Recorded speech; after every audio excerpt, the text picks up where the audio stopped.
어우, 감사합니다. 네, 6번째 망치질을 맡게 된 주니어보드 32기 아트 디렉터 서예희입니다. 저는 오늘 엄마의 1인칭이라는 주제로 조금은 달랐던 저희 어머니의 이야기를 한번 해보려고 해요. 저는 맞벌이이신 부모님 사이에서 첫째 딸로 태어났습니다. 되게 귀엽게 생겼죠? 이 귀여운 아이는 바쁘신 부모님 때문에 태어난 지 얼마 되지 않았을 때는 부모님의 지인의 집에 맡겨져서, 또 100일 전에는 이모네 집에 맡겨져서 비로소 2살쯤이 되어서야 부모님과 함께 살게 되었다고 해요. 이 숫자의 의미는 무엇일까요? 네, 바로 제 유치원 시절의 하루입니다. 아침에 일찍 출근하시는 어머니를 따라서 저의 하루는 오전 7시에 시작을 했고, 어머니의 퇴근 시간에 맞춰서 오후 7시에 끝나곤 했었어요. 종일반에서 엄마를 기다리던 저는 가끔 이런 편지를 쓰기도 했습니다. 편지 내용을 간단하게 한번 읽어드릴게요. 엄마, 나 오늘 너무 아팠어. 오늘 나 주황반에서도 아팠어. 오늘은 아빠 보고 4시에 좀 데리러 와줘 라고 얘기를 하면서 엄마의 회사부터 저희 유치원까지 오는 약도를 그려서 퇴근한 엄마에게 종종 드리곤 했었습니다. 제가 초등학교에 올라가고 나서도 저희 어머니는 바쁘셨어요.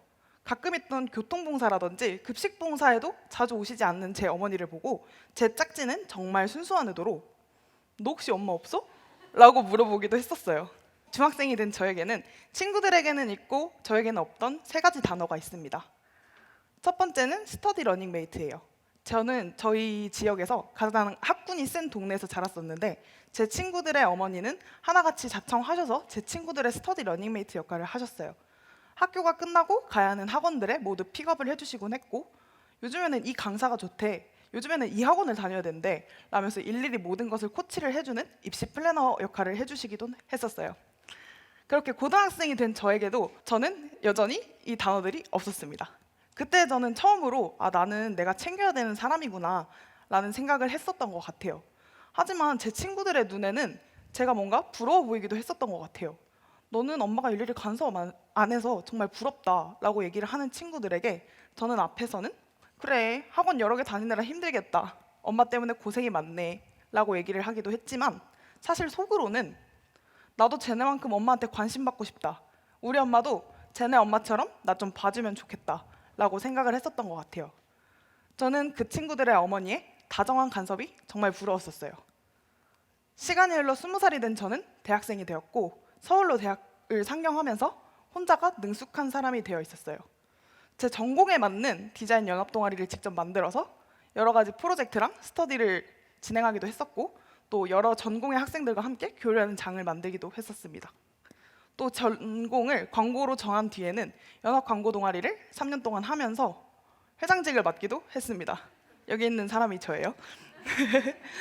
그래도 저 제법 잘 잘하지 않았나요? 감사합니다. 제 친구들은 하나같이 입을 모아서 너 진짜 자립심 강하다, 정말 너처럼 막 서울 올라가가지고 이렇게 뭐 많이 하고 열심히 사는 사람 본 적이 없어, 너는 사막에 던져놔도 잘 살아남을 거야 라고 얘기를 해주곤 했습니다. 그런데요, 서울에서의 삶이 성과가 있을 때는 저도 분명 이 말에 긍정을 했는데, 사실 속에는 뭔가 억울하고 속상한 감정들이 얽혀 있었어요. 저는 혼자가 능숙한 사람이 아니라 이렇게 살아왔으니까 혼자가 익숙한 사람이었던 것 같거든요. 세상에서 가장 친한 친구, 희생, 헌신, 미안하고 고마운 사람, 제 친구들은 하나같이 엄마를 이렇게 서술하곤 했는데 저는 엄마 하면 생각나는 단어가 없는 거예요. 오히려 억울하고 속상하고 뭔가 살짝 밉기도 한 그런 감정들만 남아 있었어요. 그래서 제 친구들의 SNS에 엄마랑 같이 찍은 셀카가 올라오면 빠르게 넘기곤 했습니다. 시간이 흘렀고 성인이 된 저는 엄마가 필요한 나이가 아니었지만 제 마음속 깊은 곳에 저는 여전히 유치원에서 엄마를 기다리던 7살의 저였던 것 같아요. 저는 위로받고 싶었고 지나갔던 시간에 대해서 보상을 받고 싶었어요. 그래서 술을 한 잔 거하게 취해서 엄마를 찾아가게 됩니다. 제가 기대했던 대답은 수고했고 고생했다, 엄마가 많이 못 챙겨줘서 미안해 같은 뭔가 굉장히 감동적인 것들이었어요. 하지만 저희 엄마의 대답은 나는 후회하지 않는다, 다시 돌아가도 그렇게 할 건데? 였습니다. 어떠신가요? 네, 저는 처음에는 굉장히 당황을 했습니다. 잘못 들었나? 하지만 곧이어서 굉장히 속상했어요. 저는 처음으로 용기 내서 엄마를 찾아가서 이렇게 얘기를 해보고 싶었던 건데 엄마는 여전히 무관심하고 엄마의 대답에는 내가 없으며 엄마는 되게 자기중심적이고 이기적이다라는 생각을 했었던 것 같아요. 하지만 곧이어서 엄마의 20대 후반과 직장생활 그리고 대학 시절에 대한 이야기를 처음 듣게 되었어요. 그리고 그때의 감정은 속상하다에서 우리 엄마 되게 멋있다로 바뀌었던 것 같습니다. 지금부터는 저의 시점이 아닌 저희 어머니의 시점에서 한번 얘기를 해보도록 할게요. 저희 어머니는 26살에 결혼을 하셨대요. 그리고 27살 때 저를 낳으셨습니다. 엄마에게 있어서도 직장 생활도 또 이제 결혼 생활도 모두 타지 생활이었다고 해요. 그래서 경제적으로도 어려웠었고 또 주변에 저를 봐줄 뭐 친한 지인이라든지 아니면은 뭐 가족도 없었다고 하더라고요.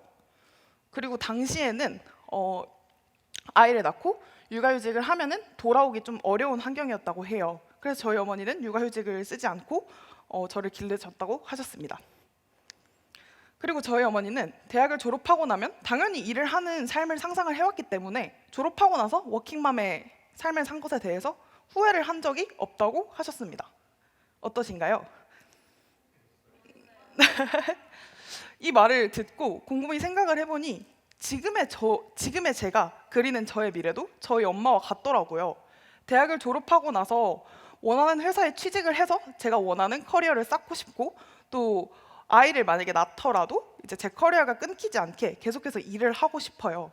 이러한 저는 엄마에게는 엄마로서의 클리셰를 기대했고 타인의 시점에서 본 엄마라면 그래야 하는 것들을 생각했던 것 같아요.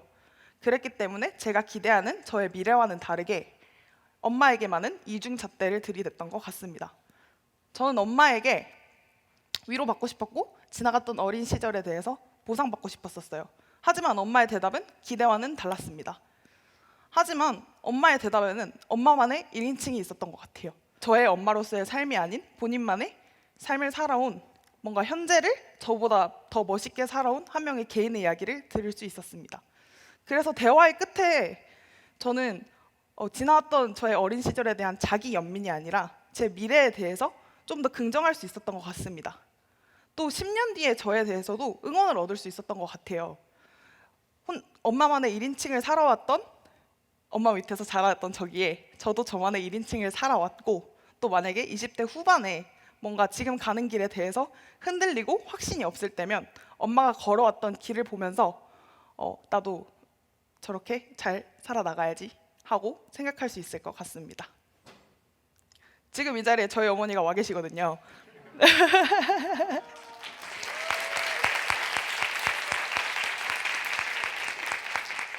그래서 지금까지 본인만의 1인칭을 걸어오신 저희 어머니와 또 저도 앞으로 멋지게 저만의 1인칭을 걸어갈 저에게 박수 부탁드립니다. 감사합니다.